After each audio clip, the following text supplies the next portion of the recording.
My marriage to Paul was something straight out of a fairy tale, or so I thought. We were the perfect couple, the envy of all our friends. We had a beautiful home, successful careers, and 2 wonderful children.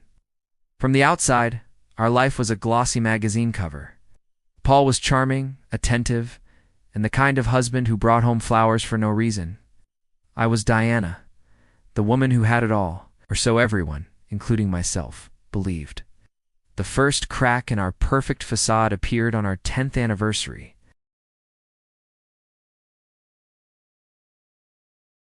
It was idyllic. We walked hand in hand along the shore, reminisced about our early days, and toasted to a future I believed would be just as blissful.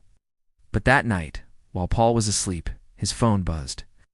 It was on my nightstand, and the screen lit up with a message from a name I didn't recognize, Chloe.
He was seeing someone else, Chloe.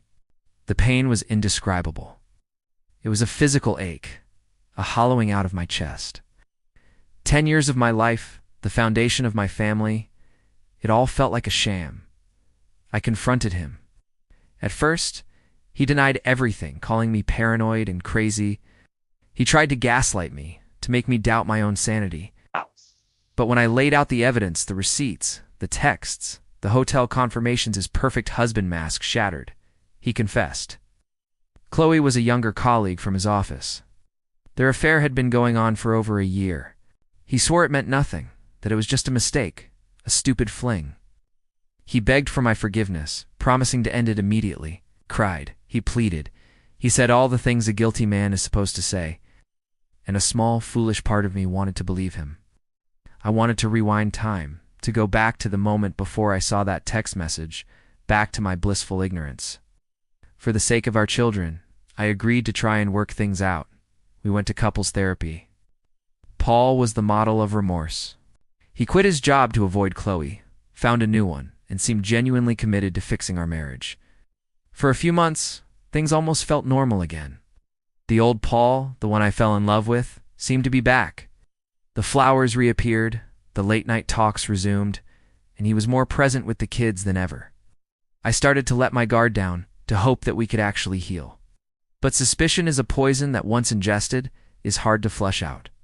One evening, I was organizing some old files when I stumbled upon a bank statement for an account I didn't know existed. It's a secret account, in Paul's name only.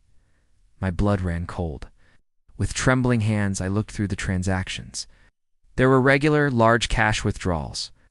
And then I saw it, a recurring monthly transfer to an apartment rental company. The address wasn't one I recognized. My investigative skills, now well honed, went into overdrive. I looked up the address online. It was a luxury apartment downtown. On a gut feeling, I did a little more digging and found a social media profile for a Chloe Stevens, who had recently posted pictures from a balcony with a very familiar view.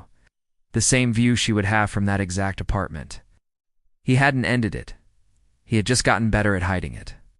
He wasn't just having an affair. He was funding a whole separate life for his mistress with our money, the money I had also worked hard to earn. That was the moment the sadness turned to rage. A cold, calculating anger I had never felt before. I was done being the victim. I was done crying. I realized that saving my marriage wasn't an option because my marriage didn't exist. It was a lie I had been living in. Forgiveness was off the table. I wanted justice. I wanted revenge. I didn't confront him this time. No, that would have been too easy. Instead, I played the part of the devoted, trusting wife. I was sweeter than ever, told him how much I appreciated his efforts, how I truly believed we were going to make it.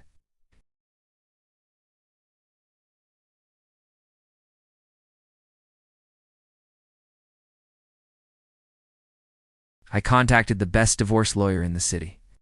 I explained everything, providing all the evidence I had gathered: the secret bank accounts, the apartment lease, the new trail of texts and emails I had managed to uncover. My lawyer's eyes lit up. "We had him," she said. "His infidelity and his financial deception were going to cost him dearly." The next step was securing my future and the children's. I quietly began moving our joint savings into a new account, in my name only. It was our money, and I wasn't going to let him drain it to support his double life. I documented every asset, every investment, every single penny he had tried to hide from me. While Paul thought he was playing me, I was playing chess. I let him open his expensive gifts from the kids. I even made his favorite breakfast. He was beaming, telling me how lucky he was. Then, as he was about to leave for work, a man in a suit knocked on our door. "Paul?" the man asked. Paul nodded, confused. "You've been served." The look on his face was something I will treasure for the rest of my life. The color drained from his cheeks. The arrogant smirk he always wore vanished, replaced by pure, unadulterated panic.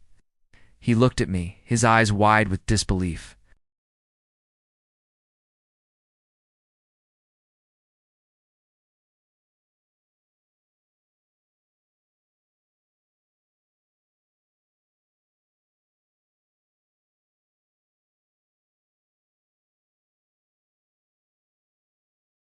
His secret apartment for Chloe was exposed, and the financial penalties were severe. He had to sell his precious sports car and move into a small, sad little bachelor pad. Chloe, upon realizing her sugar daddy's funds had been cut off, disappeared from his life as quickly as she had entered it. He lost everything: his wife, his children, his home, his money, and his mistress. Sometimes people ask if I feel guilty. I don't. I mourned my marriage when I first discovered the affair. The woman who cried for weeks was the real victim. The woman who emerged was a survivor. I didn't destroy my family.